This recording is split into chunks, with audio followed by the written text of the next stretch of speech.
उस फनकार को आपके बीच पेश करना चाहता हूँ, जिनके लिए मैं कहूँ आपसे कि जहाँ आप देख रहे हैं कि हमारे शोरा ज़िंदगी की सच्चाइयों को आईना दिखा रहे हैं और ज़िंदगी के नुकीले और कड़वे सच शायरी बनकर आपके खिदमत में पेश किए जा रहे हैं, वहीं हमारी शायरात ने भी हमारे घर आंगन में सिमटी और सहमी हुई औरत को लहजे इनकार और एहतिजाज में बात करने का हुनर सिखाया है।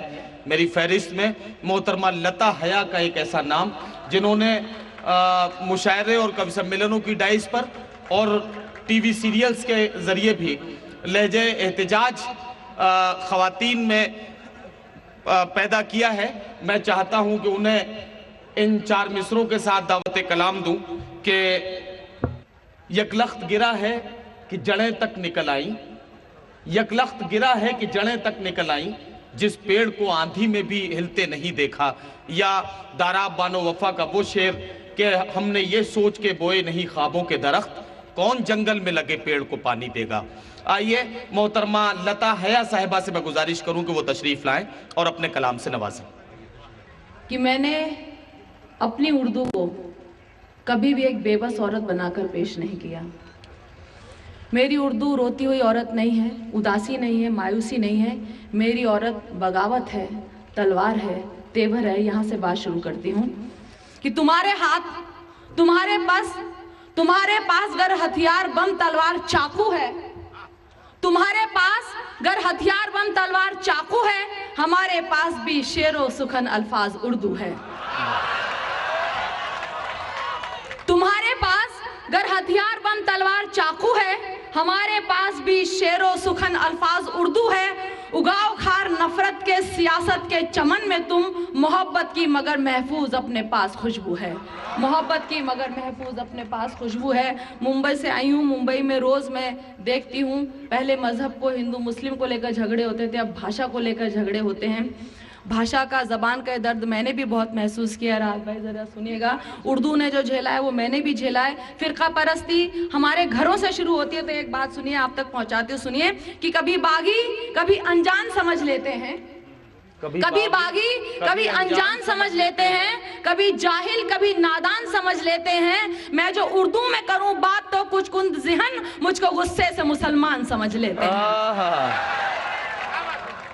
वाह वाह वाह। कभी बागी कभी अनजान समझ लेते हैं, कभी जाहिल कभी नादान समझ लेते हैं। मैं जो उर्दू में करूं बात तो कुछ कुंद ज़िहन, मुझको गुस्से से मुसलमान समझ लेते हैं। मैंने उर्दू के मुतालिक बहुत कुछ कहा है, लेकिन एक आम ज़बान में सिर्फ एक बात दिल की पहुंचा रही हूँ कि मैं जो भी हूँ, हम लोग जो भी हैं, किस वजह से, सुनिए। कभी सोचा है ये तुमने अगर उर्दू नहीं होती, हमारी गुफ्तगू में फिर कभी खुशबू नहीं होती। शुक्रिया। कभी सोचा है ये तुमने अगर उर्दू नहीं होती, हमारी गुफ्तगू में फिर कभी खुशबू नहीं होती। ना हम तुमसे मिले होते, ना ये महफिल सजी होती,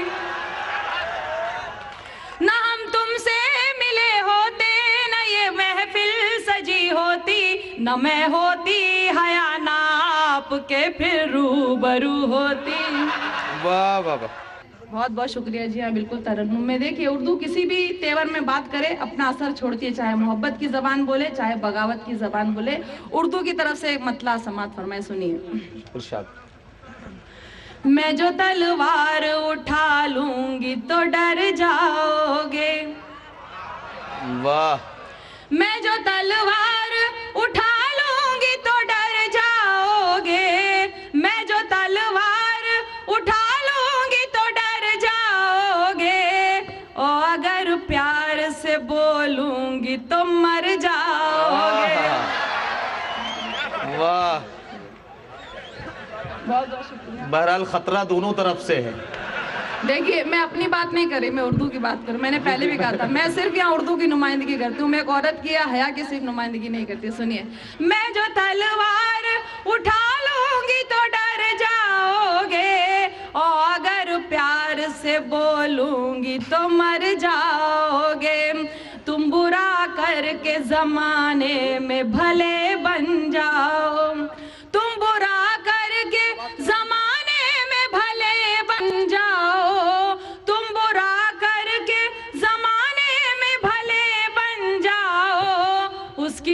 नजरों में बुरा बन के किधर जाओगे, वाह। उसकी नजरों में बुरा बन के किधर जाओगे। देखिए महाराष्ट्र में बहुत होता है, सुनिए, मैं खास तौर से आपका इस तरफ तवज्जो चाहती हूँ, सुनिएगा। खुदकुशी करते हैं हमको जो खिला कर रोटी, खुदकुशी करते हैं हमको जो खिला कर रोटी, उन किसानों का जो सोचोगे सिहर जाओगे, वाह वाह वाह। उन किसानों का जो सोचोगे सिहर जाओगे। बहुत बहुत शुक्रिया। देखिए मंच से एक शेर पहुंचा रही हूँ कि तुम जो तहजीब के आईने में देखो खुद को, तुम जो तहजीब के आईने में देखो खुद को, मेरा दावा है कि एक रोज संवर जाओगे, मेरा दावा है कि एक रोज संवर जाओगे। और मक्ता देखिए, सुनिए। हिंद में रह के भी हिंदी से बगावत ए हया, हिंद में रह के भी हिंदी से बगावत ए हया, अपने घर को ही जो तोड़ोगे बिखर जाओ।